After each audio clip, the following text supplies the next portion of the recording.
But all of a sudden, this opportunity presented itself to me to start working with some pretty elite distance runners.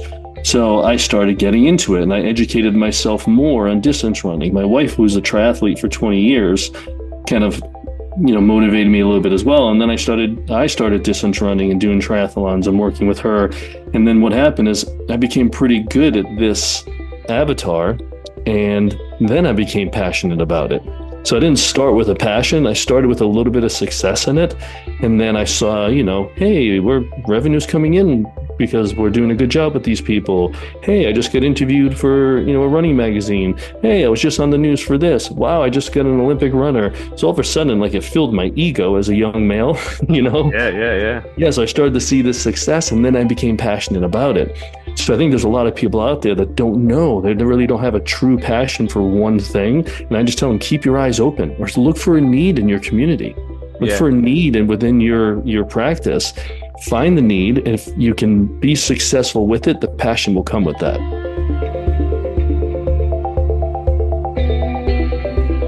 Welcome to another episode of the Health Coach Academy podcast. I'm your host, Omar Cumberbatch of OmarCumberbatch.com. As always, really appreciate you joining in and learning all the good new in the health coaching space. Today, we have an awesome guest, and me and him hit it off automatically. We're kind of trying to get two industries thriving, and he is the master of the physical therapy world, and we found out that we do share a lot in common with health coaches. His name is Michael Silva, and he is a health coach admirer, and he is a physical therapist expert, and he has made many physical therapy businesses thrive, and we do share a lot in common as far as both industries and some of the struggles that we all deal with. So I'm really happy to share him with you. So as always, please leave a rating and review on iTunes. It goes a super long way for me to continuously get an excellent guest like Michael on the show. Let's jump into it. Hey, Mike, how are you? Welcome to the show. Hey, Omar. Good to see you. Glad to be Great. here. Yeah, likewise. I know that we just had a little discussion off the air. You're a Northeasterner like myself and very That's right. passionate about health, and, helping health coaches out is something that I know that you're going to be able to do. So I definitely want to let you get an opportunity to jump into your origin story, a little bit how you got so passionate about that, because you've spawned a couple of businesses just from what you do naturally and your passions.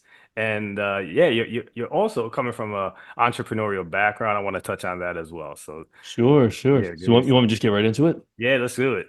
All right. So I'm a physical therapist by trade, and I guess for most of my adult life, that's the title I've carried. In 1998, I graduated from physical therapy school, went into corporate medicine, wasn't extremely happy there. Then I went into smaller private practice as a team clinician for a company here in Rhode Island. I just wasn't feeling it. I was seeing patients, I was getting people better, but I wasn't working with the people I really wanted to work with. And I was experiencing a little burnout or like almost depression. Like, man, what did I go to school for? I'm not having fun. What am I doing? So I almost left the world of physical therapy at that point and decided to start my own business. So in 2001, I started building it. 2003, we became an official business. I'll fast forward that. It started off with just me as the only employee doing self-pay, like personal training, exercise, consults, and physical therapy. And then I grew that over the next 20 years into a multi-state practice. We're about to open our fourth office. And then I sold at the end of 2021. For many reasons. That's a whole nother podcast to talk about that. But I Right. decided to exit the practice successfully. And then from there, well, during that time too, I did a lot of work with runners. So my niche was working with distance runners, and I had the fortunate opportunity of working with runners at the Olympic level, world-class level, from about 5 or 6 different countries. So it was great. I had a blast. That turned into a public speaking career as well, just with the work I was doing in the running world. So I traveled all over the country doing talks in the running shoe industry and at running events and colleges and all different venues. And I started a website called myrunstrong.com. So Runstrong is a trademark that I own, and that I use that as an arsenal for educational content, and my work that I do with runners virtually.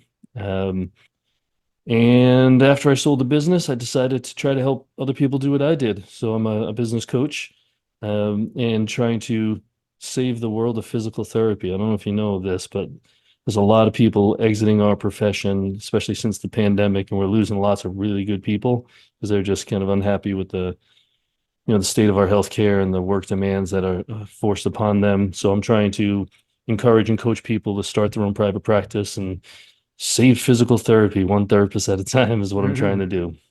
Well, that's why I kind of said in our prior conversation. It's very interesting that we kind of have a similar background in the sense that health coaches and physical therapists are trying to help a sick care system in essence, right? And then what's Right. happening is that the system is collapsing around them, and it's deterring a lot of people from sticking with it. I always make mention that health coaches, unfortunately, and this is probably the genesis of this podcast, is we get certified, we're passionate about the work, not making the money or not fitting into the system.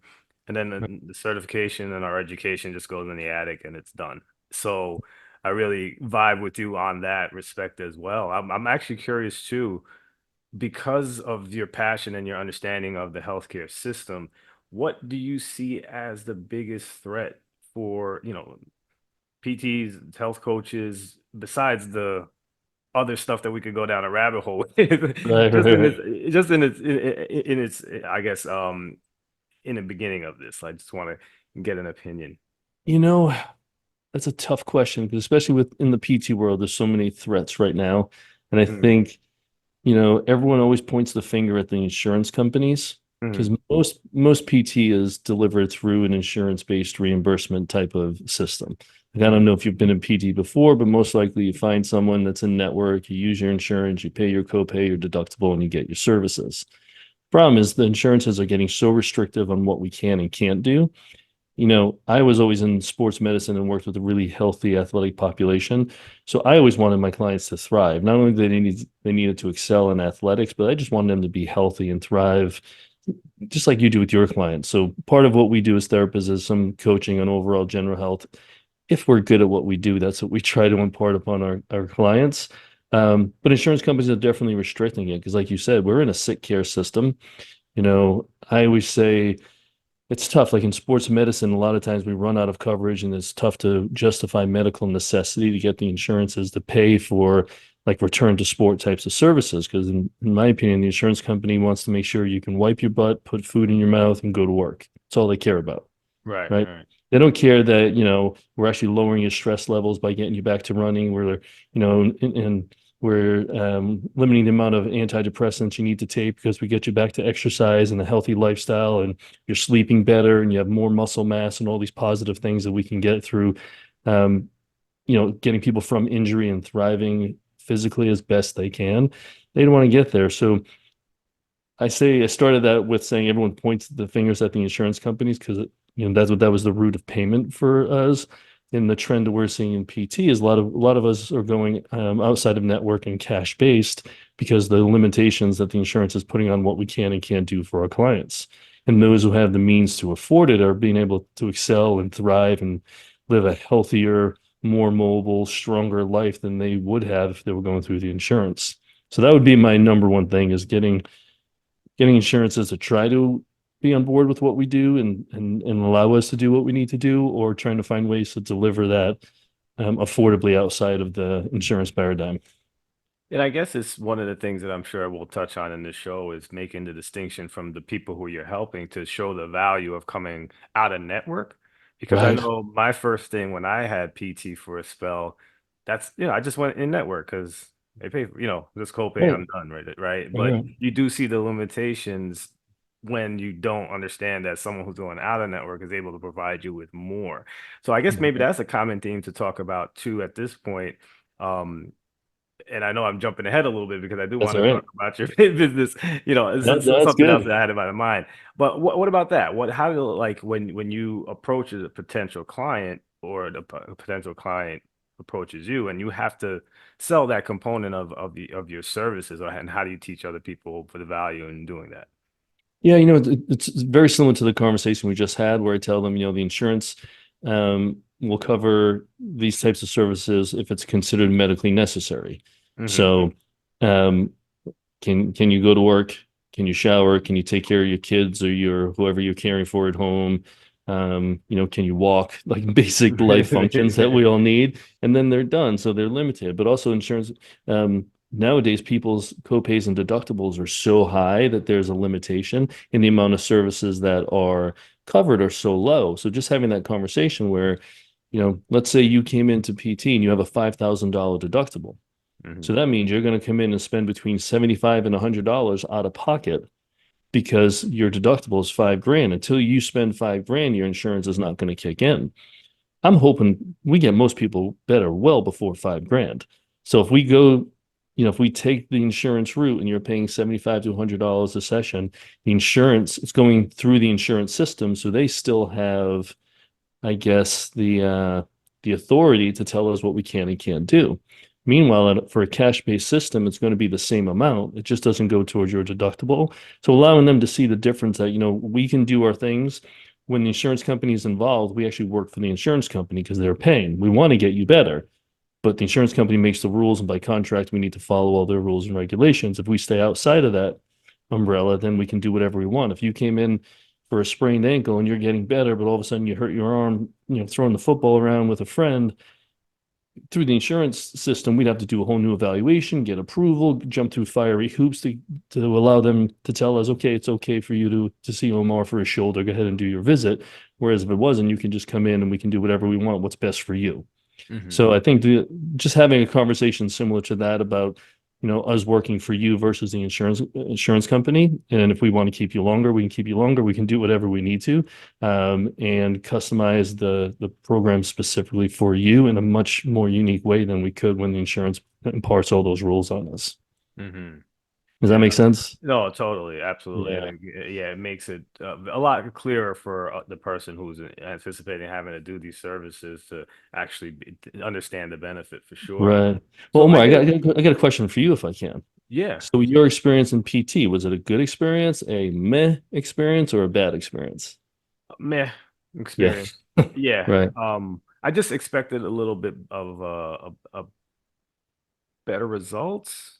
I Right. found that I was going to the place and I was one amongst a whole bunch of people, it seemed. So I saw like Well, these PT people kind of bouncing from me to go over there and then back. It was like you're on your own most of the time. yeah, yeah. I didn't know if I was doing what I was doing properly. Right, They right, showed me one time, and then I kind of went. Then okay, I'm just doing it. Yeah, right. it was kind of one of those experiences. It definitely wasn't on like a personal training kind of thing. I felt like No, they put a bunch of people, and again, you probably can identify that model. They probably had say 7, 8 people in there, all scheduled at the same time with two people who were actually showing you what to do, and they're so there's kind of like 3 patients per therapist, yeah, something like that. Yeah. yeah. Yeah. So I don't know if this is going to be on video or just audio, but my eyes roll to the back of my head of anyone who can't see me when Omar's It'll be telling both. that story. Yeah, it's just so frustrating, It's what my when I ran my practice, I used to mentor all the PTs that came in and even my front desk staff. Like we always tried to provide an unbelievable experience for our clients. But one thing I said is like we have to break stereotypes because most people have that meh experience that you had in PT, and they're one of a whole bunch of clients. They're doing straight leg raises in the corner all by themselves. They don't know what Yeah, they're doing. They could yeah, do it at home. They don't need to pay $55 copay to come in and have some therapist not watch them do the exercises that they're doing at home anyway. It's right. so frustrating. So, we had a really high touch clinic. We're really manual focused. Most people who needed it got manual therapy in addition to exercises. We didn't just throw them on bikes and throw them on a table doing leg raises just so we can get our codes and check the boxes and get the insurance to pay us. Like we had, tools and techniques that we spent a lot of money training ourselves in, like dry needling and instrument assisted soft tissue work. And we had, compression recovery boots. We had anti-gravity treadmills. We brought everything in to take the patients to the next level. But it Right. goes back to most of that the insurance didn't cover. Yeah. Thankfully, we developed a following and a clientele that saw the value in reaching their, and thriving, right? Whether it's athletically or just health wise. So they saw the value in it, so they paid. So we as a traditional PT clinic had a high amount of our revenue coming from cash-based services, even though we did accept insurance, most of them, not all of them. Um, but yeah, that story that you told me, I can't even tell you how many times I heard that. And that drives me friggin' crazy because that's Yeah. what so many people experience. And this is why only the stat might be off, but don't quote me on this, but it's like 10 to 12% of the people who need PT actually go and get it. So there's Right. 85 to 90% of the people who are walking around in pain that could be going to PT that probably aren't because they either maybe they don't have access to it, maybe they don't have the time, they can't afford it. There's so many different factors, but a lot of them are just like it's a waste. Like I tried PT and I was, doing exercises with seven other people and I didn't get anything out of it and I didn't get the results I wanted. So why am I going to go back and spend all that money? So Yeah. frustrating. No, and I get it. And that's one of the things that I know that you're a master at kind of showing how of someone in this business can differentiate themselves and get on the proper track with it, that you are going to ultimately save practices right now. I'm So hoping, man. I'm hoping. yeah, yeah. So tell me about that. So tell me a little bit about what is the philosophy? Someone comes to you, they need the services because again, we're going to use PT as the thing, but health coaches are dealing with the exact same thing when it's theoretically a saturated market where there are a lot of Right. people who are doing this career. Right. How do we get clients? How do we get people in the door? How do we differentiate ourselves? You know, there's the first thing I talk about is finding out who your ideal client is, Okay. right? Because even as health coaches or PTs, there's so many different um avatars you could focus on, right? Like you could be a health coach who specializes in weight loss. You can be a health coach who specializes in postpartum women. You can be a health coach who specializes in someone who's like lost a significant other to death and dealing with, grieving process. There's so many different areas you can focus on, or you can be truly like getting people to as strong as they potentially could be and gaining muscle and, maintaining muscle mass as we get older. There's all these different audiences. So you have to know who you're passionate about working with. And us as PTs as well. Like I could specialize in stroke patients. I don't do neuro PT, but like there's people who specialize in stroke. There's people who specialize in pelvic health. There's people who specialize in women's health and pelvic floor issues. There's people who specialize in sports medicine. So finding out who you want to work with and what your specialty is, because you need to retain that passion. Because you can only fake it so much, right? In your Hmm. job until when we're working with other humans, as you know, if you're not enjoying or loving what you're doing, it's going to come through in your work and your advice and your energy that you're putting into your clients. So I think that's number one. Find out who you want to work with, what kind of fills your cup, what you're passionate about, and then be the guy or the girl or the person that everyone wants to see for that. Like get extra training, let people know, get out into the community, let them know that this is what you do and this is all you do and become the best in your area at that, and then deliver an unbelievable client experience, right? So if you're coming to see me from the website to my phone message to the way my front desk greets you to the service that I deliver as a therapist, like or as a health coach, just we need connection with people. And I think we have this advantage in both of our worlds that we're sitting down, we're helping people, right? And we hear things, we're connecting with people. I don't know about you, but I got plenty of people that cry when I've worked with them over the years, not just from pain, but just telling us the stories of life and how it's beating them down. And that's what led to their back injury, or that's why they're not recovering. So we have this ability to connect with people more than most professions. And I think we need to take advantage of that and emotionally connect and let people know, listen, we're here, we're here for you. I'm on your team. We're going to do this together. So that's part of that whole, great client experience that I think we need to deliver, especially in healthcare when they're used to that meh that Hmm. you talked about, right? I'm sure if I asked you more details, you didn't feel warm and welcomed and part of a great team and community when you were there. You felt like a number like everyone else. So know who you want to work with, really get good at serving that population and deliver an unbelievable experience. I think if you focus on those three things, everything else falls into place. No, I think that's a great example, and that's what many of my guests have been alluding to. And I wanted to follow up just to dive a little bit deeper because a lot of health coaches specifically, and I'm sure PT, because you guys are trained more at a global of how to do something, correct? Like it's more of there might be in your initial instruction, maybe just a more focus on the overall body as specific to like the pelvic floor issues. How do Right. you Right. know what you want to get into, right? And how do you make that feel, or just, yeah, I mean, it's a little bit more of just an overall advice. How do you help a person narrow that down? Because I felt Right. with me personally, when I got into the weight loss field, it was something that I just embarked on. That was my journey. It was kind of seamless as far as like, hey, I learned this, I can tell you that, right? So that's Right. how my avatar grew. A lot of Right. people Right. have more of a broader thing, and then they feel a little compelled that they shouldn't restrict themselves like that. Right. Right. So I'm on the team of, I don't know if I'm pronouncing it properly, but niching down, like having your Yeah. niche, your niche. Yeah. Um, I think by niching down and really getting like that whole experience just spot on and A plus, that can actually grow your business. I don't, so it's more specialist and generalist. I'm a fan of that. Hmm. Um, oh man, I had another point. It just escaped me there. Oh, so how do you find out like what what do you want to focus on and what do you want to specialize in? I think depending on the person, some people know right off the bat, this is what I want to do. You know, let's say let's say I was a bariatric patient and I went through it myself and I saw the benefits of the surgery and the recovery after. So I want to help other people do that. So you get that passion for through experience or whether it was with a family member, a friend, or a loved one. So you kind of experienced it, but yourself or with someone, then you want to do the same. So that's one way of finding it. Hmm. With me, I was an ex-football player, big meathead, gym rat, and I had no interest in working with distance runners when I got into this field. I wanted to work in sports. I wanted to work for the NFL or the NBA was my original dream, right? Hmm. So, but all of a sudden this opportunity presented itself to me to start working with some pretty elite distance runners.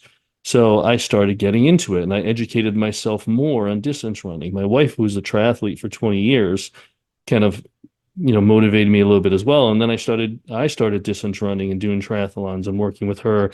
And then what happened is I became pretty good at this avatar, and then I became passionate about it. So I didn't start with a passion. I started with a little bit of success in it. And then I saw, hey, revenue's coming in because we're doing a good job with these people. Hey, I just got interviewed for, a running magazine. Hey, I was just on the news for this. Wow, I just got an Olympic runner. So all of a sudden, like it filled my ego as a young male, you know? Yeah, yeah, yeah. Yeah, so I started to see this success and then I became passionate about it. So I think there's a lot of people out there that don't know. They really don't have a true passion for one thing. And I just tell them, keep your eyes open or look for a need in your community. Look Yeah. for a need and within your practice. Find the need. And if you can be successful with it, the passion will come with that. No, that's awesome advice. And one of the things that I guess we were also discussing just the ability to pay for these things. And a lot of people are really obsessed nowadays, if you've seen the online chatter, with these high ticket items, high ticket Right. clients, blah, blah, blah, blah, blah. I always said that there isn't, that's not the exclusive way to make money, especially with what you're doing, because obviously this path that you took led you to keynote speaking, just being in publications, getting your name out there, getting a lot more clients just by mastering that. I, Right. can you speak on that a little bit as well? Because I kind of fear that at least online you start seeing all this pitch for high ticket, high ticket, high ticket, Right. and there's just other ways to make money, and yeah, of course we Right. want to be billionaires, whatever, but there's a lot of money left on the table by these people not just chasing this high ticket Right. business. I know, and it's true, man. If you're on social media, like everyone's catering to the multi-millionaires and on all these see all these coaches driving their Ferraris doing Instagram posts from inside their Ferraris and their high ticket offers. I'll show you how to get high ticket offers. It's pretty nauseating because Yeah. it's like it's such a small percent, right? It's such a Yeah. small percent of the population. And yeah, maybe some people are that successful. I find out I think these people are renting these cars to make these videos, but that's another that's another Yeah. point, right? It's Right, right, right. marketing. And I've got to think about marketing too. Like I don't like to use scarcity tactics and psychological tricks to get people to buy. So that's another topic for another day. If you Mm. want me back, we'll talk about that another time. But um, so yeah, like my business that I built was not we didn't do high ticket offers. Like we didn't have high ticket sales. We were doing, our physical therapy reimbursement was anywhere, depending on the insurance company, we'll call it from like $70 to $100 a session, right? Hmm. And a lot of some, I mean, depending on what year we're talking about, when I started, people weren't paying out of pocket. Insurance was paying for most of it. And then Yeah. insurance started cutting, and we started paying more as uh as individuals than the insurance company was paying. But either way, they're low ticket, and we had to stay busy, but we had to stay quality. Even the cash-based services we offered, there was nothing huge. Yeah, and I had like online content. Like the most expensive thing I ever sold is my slow motion running video analysis that I do. I've done it for 15 years and I do it virtually now. That's a $299 offer. Okay. For me, that's high ticket. For most people, that's not even worth taking a phone call for, Hmm. right? I think, there's the fine balance between how low can your offer be and how many hours you can put in to, make a good living, or just flip that, how high can you make your offer and how many people are you not going to be able to serve because it's too expensive. And I think depending on your location, your service, what is your offer, who else is doing it? I think it's hard for me to answer exactly how, but I think, yeah, people are going right to the social media, sexy, high ticket offer coaching types of things. And I think there's a lot of money they're leaving on the table, as you said. There's a Yeah. lot of people out there that need our help, whether you're a personal trainer, health coach, psychotherapist, physical therapist, we are all in need of help. And I think we all want to live longer. We all want to stay active in later ages. There's so many people, there's so many ways to make a good living, serve people, go home at night, rest your head in your pillow and smile and sleep okay, right? Yeah. Yeah. And I don't think you need to target the 9, 10 figure incomes just to be successful. Right. Right. Right. Do you feel that there's a shift in at least the collective where people are looking for health coaches, Yeah. PTs, just for preventative purposes? I Yeah. remember, and again, maybe it's telling my age a little bit, but of course, there was that time where a lot of people just didn't care about that. But I see a lot of young people taking interest in just not wanting to be in a bad state as they get older, a little bit more conscious, I feel lately. I'm Right. just curious if you've noticed that as well. No, I do. I think, my wife was also a physical therapist. She shifted her career after we sold the business, and she does a lot of health coaching and somatic healing and like Nice. integrative work with her clients. So it's a little bit physical, a little bit mental and emotional work, and a little bit somatic, a little bit of everything.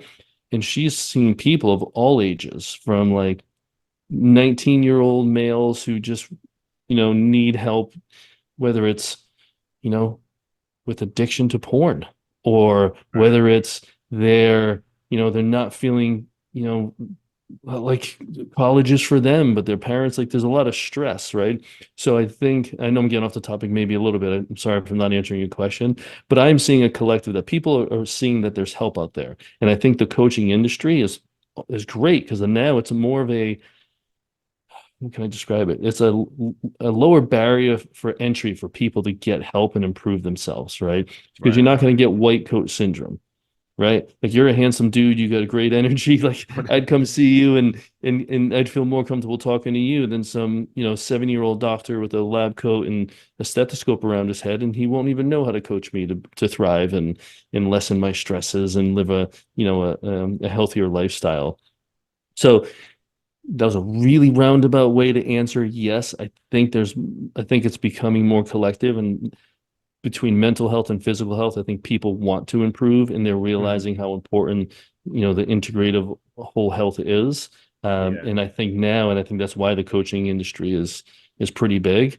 Is it going to be too saturated? I'm not sure, but and if you're good and the avatar you're working with, they're out there, man. Yeah. Especially with like what we're doing here. Like you're in New York, I'm here in Rhode Island, and we can have a session, we can talk and think.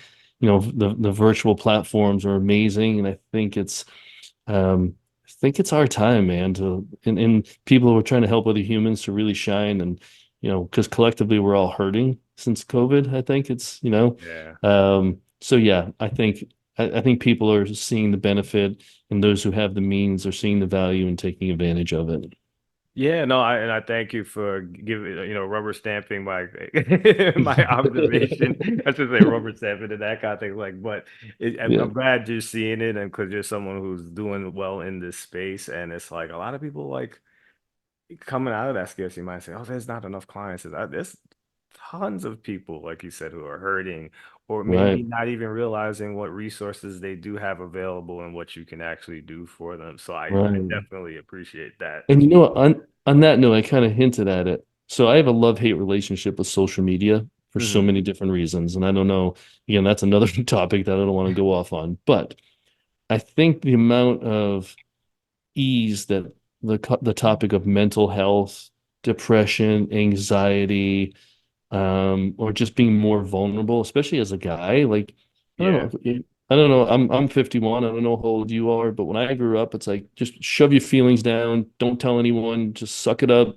I was a football player, so just I don't care if you're hurting, put in your mouth guard, get back out there, hit someone. Like now, I think it's more commonplace, and it's not frowned upon to open up, especially as a male. That's why I mentioned like a 19-year-old boy who's got an addictive problem and it's affecting his overall health, and he's losing interest in exercise and sports and things like that. Right. People are more comfortable talking about it. Whereas if I was at 19, I wouldn't have told anyone anything. I I would have know. just Yeah.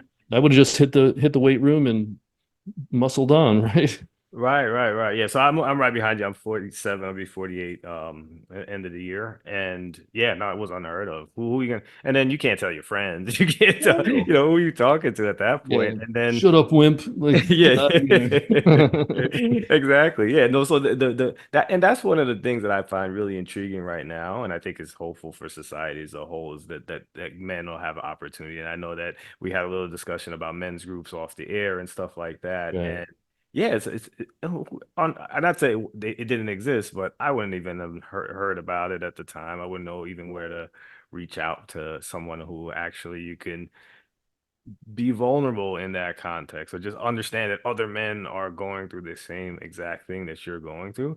And even like I Right. said, the other health coaches, other PT people, like they think it's there's no resources. And of course, you're providing a wonderful resources for the PT people who are into PT, get established, do what they have to do, and actually make them a career that they love and enjoy. It's like Well, what and better there are so many opportunity than resources for like anyone in any situation, and a lot of them there's some decent free resources out there.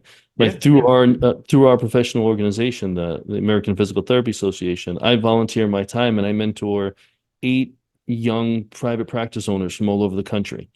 wow. So we meet on a monthly basis for a full year. We kind of have a topic that we bring up. I use, my lessons, the mistakes I made, the successes I had, and we talk and we go around the horn and everyone kind of talks about a struggle and a loss or a win that they've had. And as a collective, we, help each other out. And same thing, like we talked about these men's groups. Like I would never have thought about being a part of a men's group. I don't even know what that was. It sounds like a cult, right? Yeah. Got a group of guys who we're all in this together, man. We've got wives who are, perimenopausal, kids who are growing up and getting grown and flown, and we're coming to a point where like a lot of us are making career changes at 50 years old. Some of us are, worried about retirement. Some of us are ready to retire, like all these different situations, but we're all dealing with shit. Like it's good Yeah. to just talk about it in a safe way and not feel like you're weak for talking about it. So it goes back to, I think, as a whole, and I can only speak because I'm a guy, but I think women in general tend to communicate more. And I don't know if you do any like longevity research, but I'm sure you do in your profession, but even like doing some research into the blue zones and things like that. Like one Yeah. reason some of these people are living so long and thriving in an older age is because there's social connection. And if you Yeah. look at males versus females, guys, we start to lose our social connections as we get older. That's true. My, Yep. my dad, who's no longer with us, was an amazing man, but he had no friends at the end of his life. And that's All his common. You hear that all right. the time. It's like their Yeah. wives, or that's it. This is just basically their wives, and Or the wives' friends' husbands by proxy end up being the friends. right. Yeah, so Yeah. I'm like between the men's group, I'm in a band, like I'm doing, and I don't play pickup sports anymore because, I'm starting to break down with my cartilage. But I was doing that for so many years, whatever I can do to keep my friend network up because I know it's helping me as a human, but also it's fun. Like life's tough. Like we got to have some fun and enjoy ourselves. And And I tell you what, a lot of this, when I was treating patients in the clinic, these are the types of talks I would have too.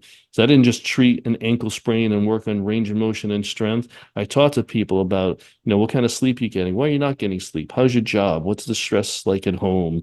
How much water you're drinking? How's your nutrition? Just anything I could talk about that can improve their just general health and reduce their stress because I know they're going to heal better. Their outcomes are going to be better if we can address that. And I think that physical therapists need more training like you have as a health coach. I think Mhm. every healthcare practitioner should go through some sort of health coaching um, curriculum. Like my wife is certified through Well Coaches, I think it's called. She's a health and wellness coach. I think Well Coaches of America. I could be butchering it, so don't quote me. Um, but like seeing the training that she went through quite a few years ago, it was amazing and how to communicate and listen and other aspects of overall health to help our patients. If I would have known this stuff as a young therapist, man, I would have got a lot of people better a lot faster. And who knows the benefits I couldn't have passed along to my clients if I had a little more education when I was younger.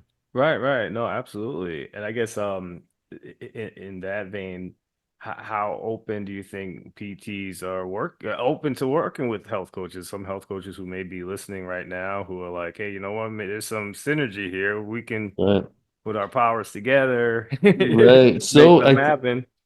I don't I tried not to roll my eyes, but I don't think people in healthcare are open to it enough.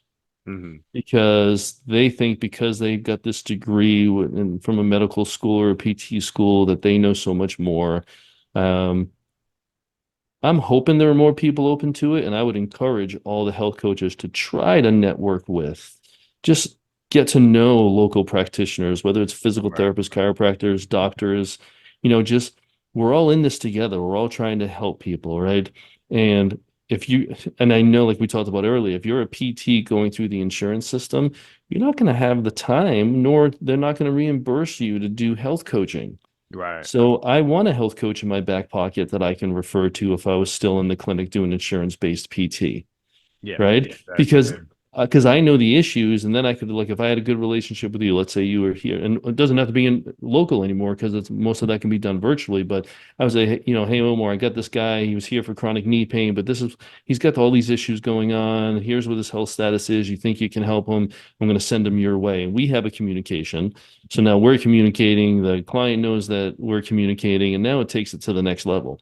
So I think it's a great collaboration, but Yeah. getting certain people in the healthcare community to see that will be a challenge for health coaches for sure. Yeah, yeah. No, I see that. We're making inroads with doctors. We definitely are, just Good. because the way that they put 15 minutes with their patient, tell them here's a prescription. But if the doctors are really passionate about giving the their patients more, have been Right. working with health coaches a lot more. At least I've been noticing.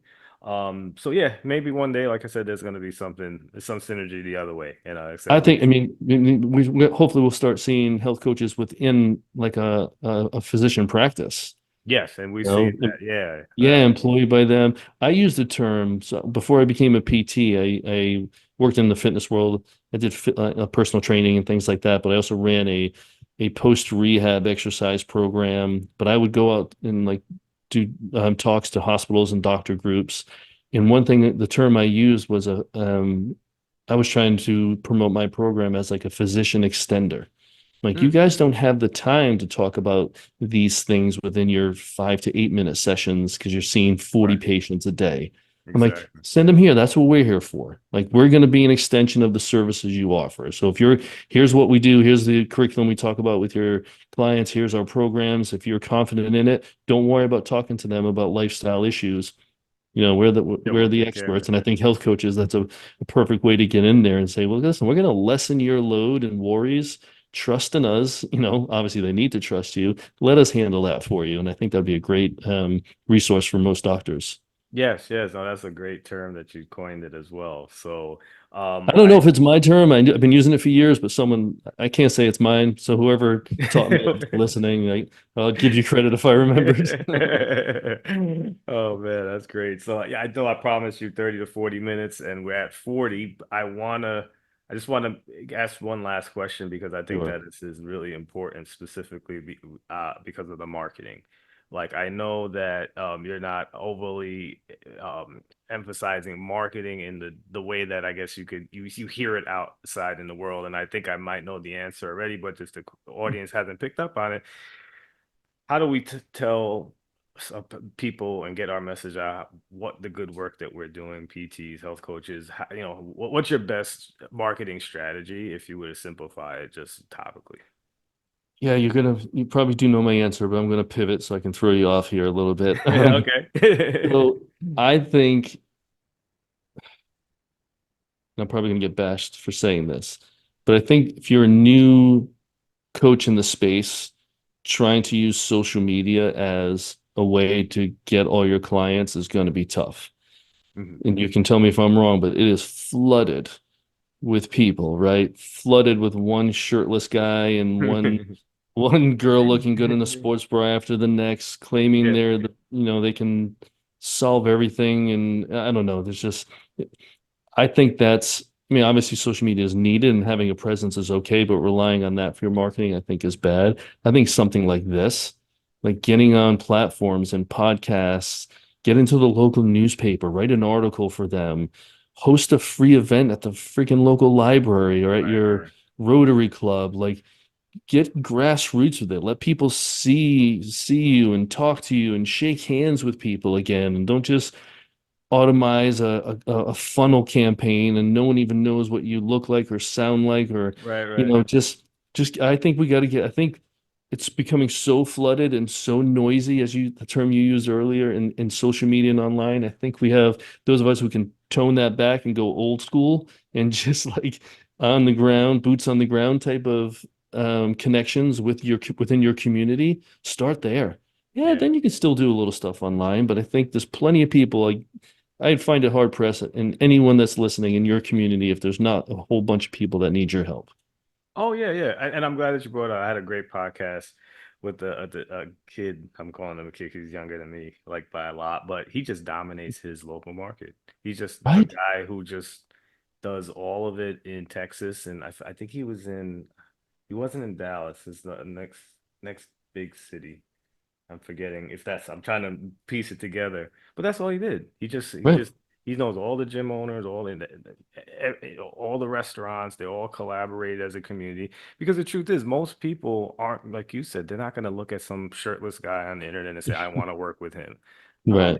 There's so much value in your local community that we're looking so Right. far for these 1 million follower kind of deals when like I said, there's a bazillion people right in our backyard who I'm sure we can help, especially where Right. we live. Where you're in Rhode Island, I'm in New York. I mean, A lot of people around here. a lot of people. Yeah, we're not in like the flyover zone in the middle of the country where everyone's like 20 miles apart. Yeah, Like yeah, I could throw a rock and hit 47 people right now from right. my house. Like and probably Exactly. at least half of them need our help. So Oh, for sure, for sure. right. Well, listen, you've been fantastic. I know you asked about a potential, well, you shouldn't ask, you kind of alluded another one of these. I'd love to do Yeah. that. We could do the different types of topics because I think that we just scratched the surface. So, and I can appreciate your insight. I know there's going to be a lot of value to the health coaches out there. So I do want to give them an opportunity to find out where you are, how they can get in touch with you, your social media websites, anywhere we can just keep up with what you're doing. I would love for you to provide that now. All right. So I I'm not again I have a love-hate relationship with social media, but I'm probably most active on LinkedIn. If you just look up Michael J. Silva consultant, you'll find me there. Just look for the graying guy with the beard. That's me. I do have an Instagram account, Michael J. Silva underscore. I don't do as much on there, but my website, Michael J. Silva, and it's Silva Silva. It's not silver, and it's my Rhode Island accent. In Rhode Island don't know how to use ours a lot of the time, but it's michaeljsilva dot com. And I mean, if you're interested too, I've got a great ebook that it's geared towards private practice and physical therapy, but it just talks about the 5 pillars of, starting a practice and a business. I think there's a lot of takeaways for health coaches there. I'd be more than happy to send you that link and you can put it in the show notes if you'd like. And Yeah. If any of your listeners just want to have a chat, I'll give you my Calendly link. I've got free calls. If someone just wants to talk about something, if they want to argue with my marketing strategies, or if they just had a quick question, I'll be more than happy to talk with someone. Yeah, I appreciate that. Again, like one of the things that we always try to tell the health coaches out there, business is business. So your ebook is very valuable. It's starting a business off the ground and, bringing it to great heights to the point where you can sell businesses. That's Right. another conversation. A Yeah, lot to for talk about sure. with that one. But listen, you've been great. Appreciate your time today. And I can't wait for the next one. Yeah, you were great too, Omar. Thanks. All right. Have a good day. You too. Hope you enjoyed listening to today's episode of the Health Coach Academy podcast. If you did, jump over to iTunes and leave a rating and or review. It goes a long way in helping get this message out to our fellow health coaches and people in our industry. Also, if you can, jump over to my website, omarcumberbatch.com, where I give out a lot of freebies, including my 5-day sugar challenge for people who are having issues with sugar. And also for health coaches, I have the book, Hidden. It's the 6 not so obvious ways to get your clients unstuck. Have a great day.